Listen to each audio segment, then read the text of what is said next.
Hello, everyone. Welcome back. My name is Jeff Mendelson, and this is the One Big Tip. I messed that up, and I messed that up live. Let's do that again. Hello, everyone. My name is Jeff Mendelson, and this is the One Big Tip podcast. And today, I am really pleased to have with me on the line Cole Schafer.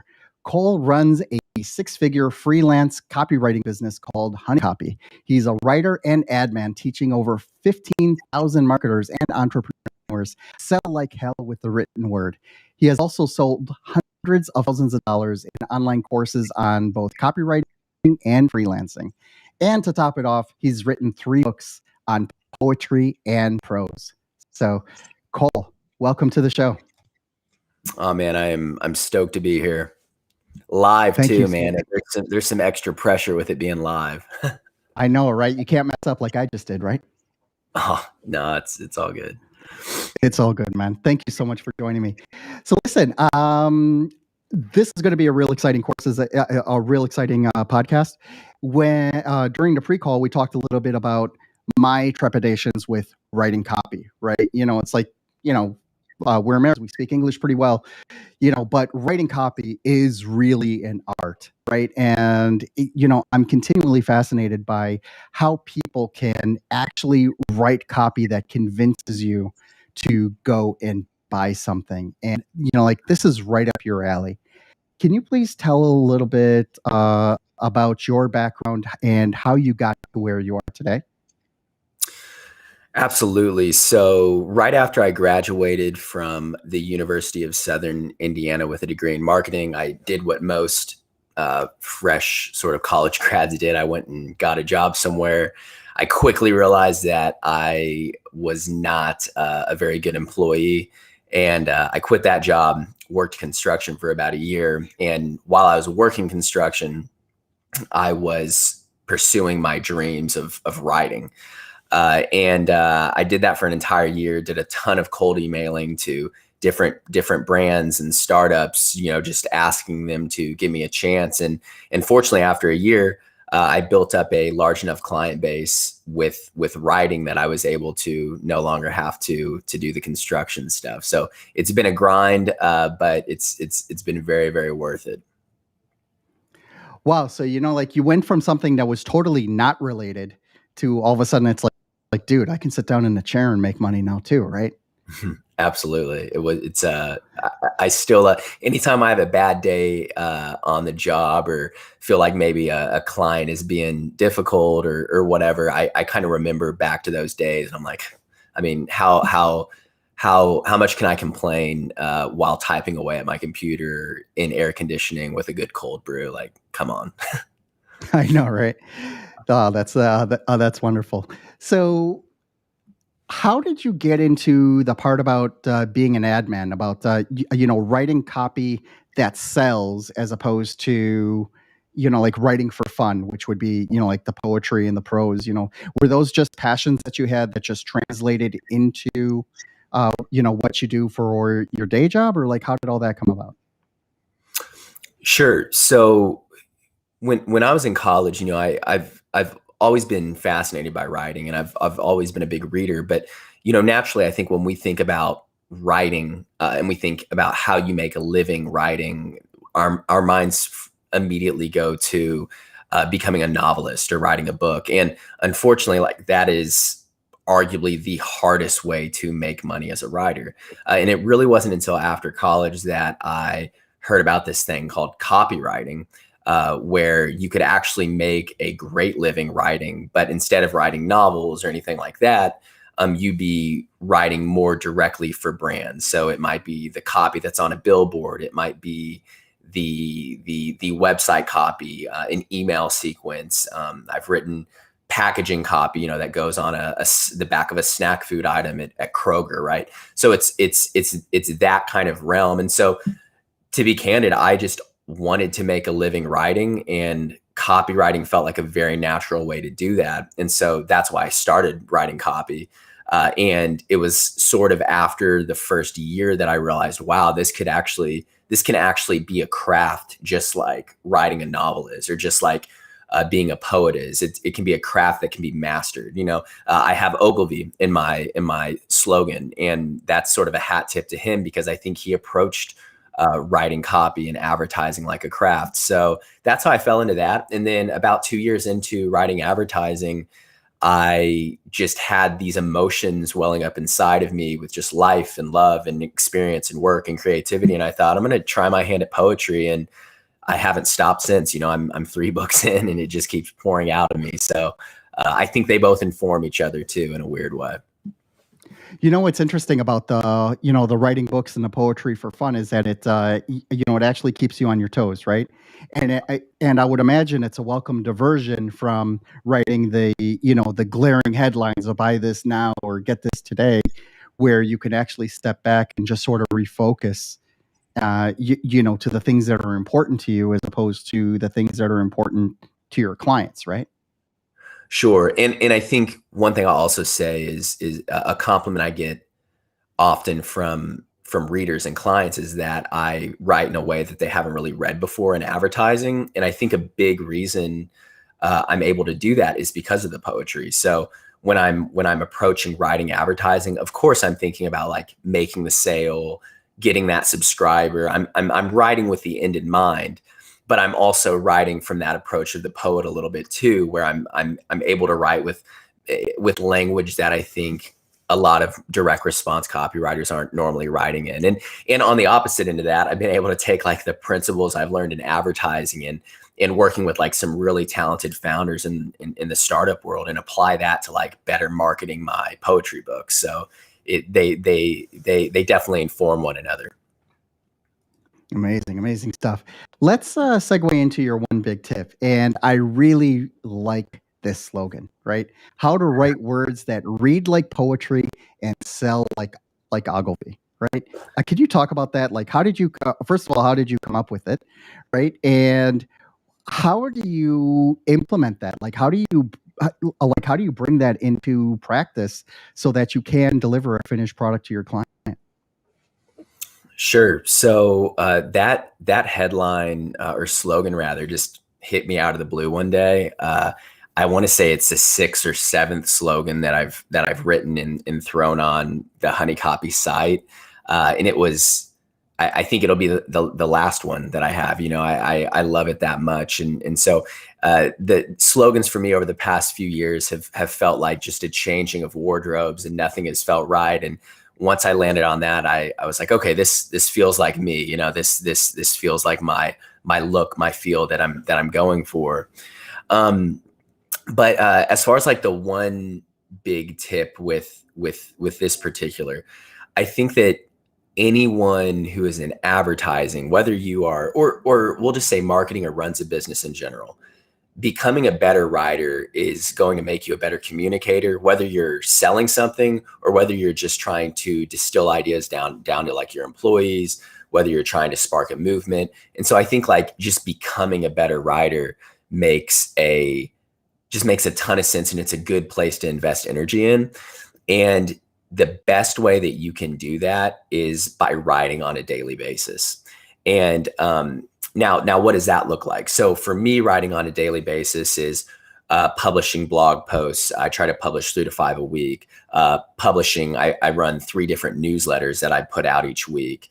Writing dozens of poems that I put out too, like to my Instagram audience.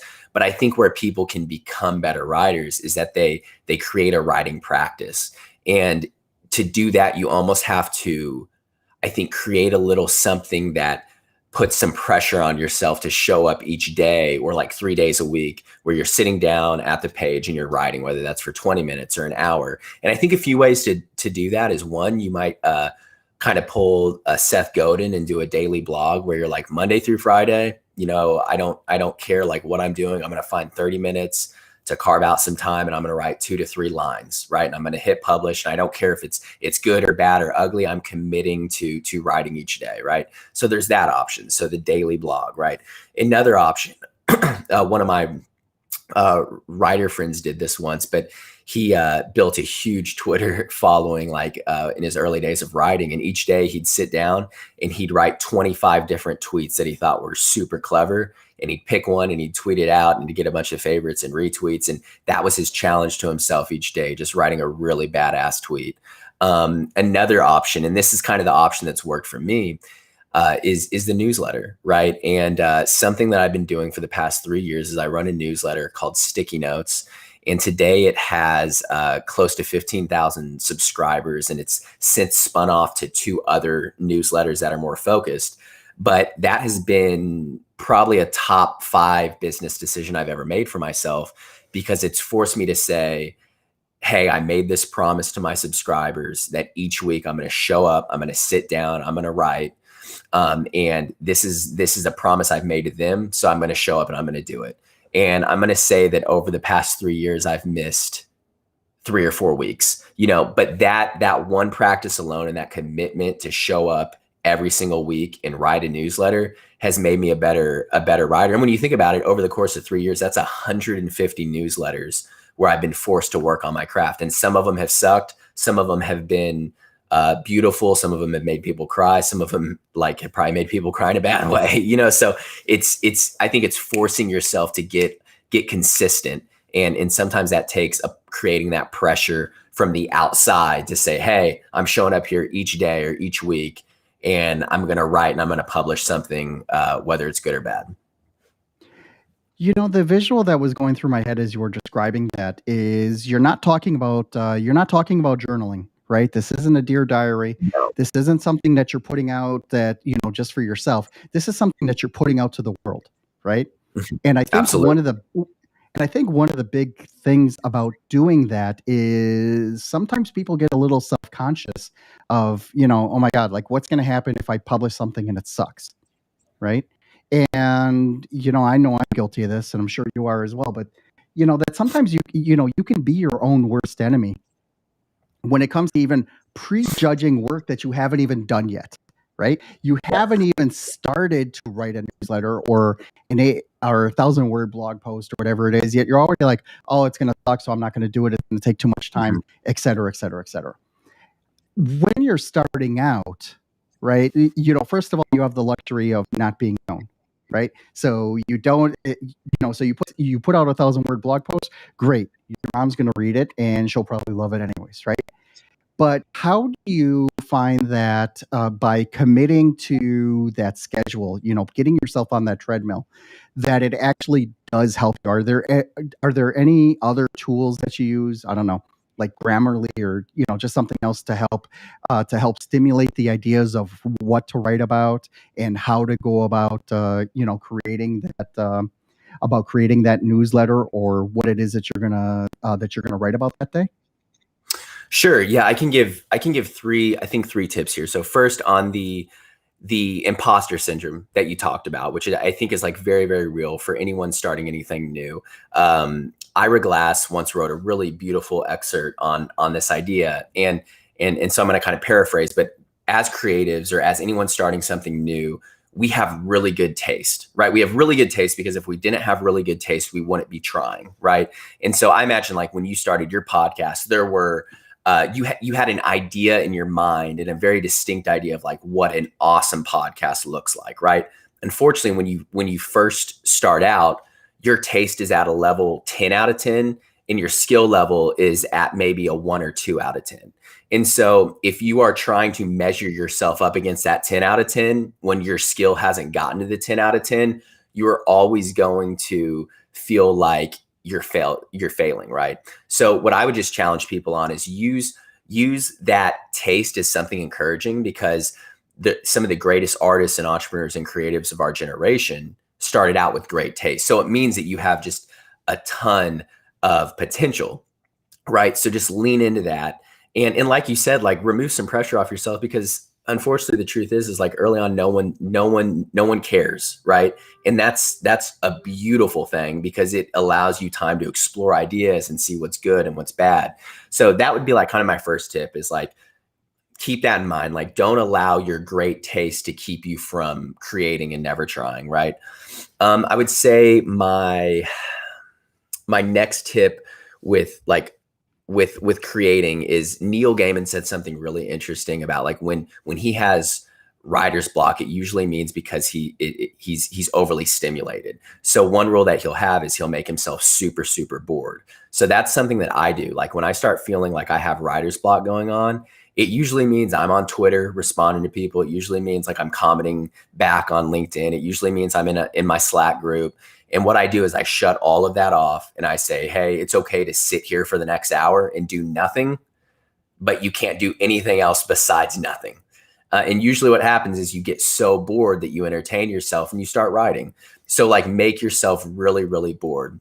And then the third thing I would say too is like as marketers, the reason it's so important to write in public versus journaling, like what you talked about, is because these articles and these pieces and these blogs and these newsletters function as like miniature forms of marketing for you. So like from the get-go, get organized once you start. So like get on Mailchimp. That's the newsletter software that I use, and it's astounding. Like I love it. It's a little bit pricey, but it's worth it for me. And you can go back through all 150, 200, 300 of my newsletters. And you can go from like, you can see day one, the first newsletter I published, so get on like some really good software. That's where I would recommend. You probably have recommendations for newsletter software though, too, I imagine. Yeah, I mean, Mailchimp is really the big gorilla in the room, right? It's great because it's free for the first 2,000 subscribers. You get a massive amount of functionality with that. And once you're ready to graduate to the things that you're really going to need, it's not that expensive. You're going to get up to $30 to $50 a month, by sending out emails with automations and things like that. Yeah, it really just comes down to personal preference, what you need to, what other applications you need to tap into, and Right. Also workflow, right? I mean, workflow is very important. You need to have a good chemistry with the applications that you're working with, and Mailchimp is one of those first in class applications that is just there. It works and it's great. So You're right. And I think what you said there with workflow, there's already a certain level of resistance that you're hitting just creating something new and like that fear. So don't add that extra bit of resistance by using like a super clunky, complicated software platform where you're already like struggling to find the courage to put something out there. Don't add that extra form of resistance where you have to go jump through 17 hurdles just to like publish a newsletter. So yeah, I'm pro Mailchimp for sure. amazing advice. Thank you so much for that. Can you please take a few minutes to let everyone know how they can reach out to you directly and how they can learn more about Honey Copy in order to possibly contract your services or just learn more, or just get in touch with those newsletters to see how it is that you make your craft? Yeah, sure. If they just go to honeycopy.com, I have set up that site to be super simple. So if you go to the far right, the far right top hand corner, there's just a newsletter section, and I have all three of my newsletters. Subscribe to any one of those, and I'll be in touch. I'm also on Instagram at Cole_Schafer. And then I'm over on LinkedIn too, which I believe you dropped a link in there with that somewhere. So yeah, reach out anywhere. I'd say if you want to just kind of check out more of what I'm doing, subscribing to one of the newsletters at honeycopy.com is the best place. Amazing stuff. Cole, thank you so much for coming on today. This has been very enlightening. I love nerding out on this stuff. I dropping all that value. Thank you for coming today. You're welcome. I appreciate you having me.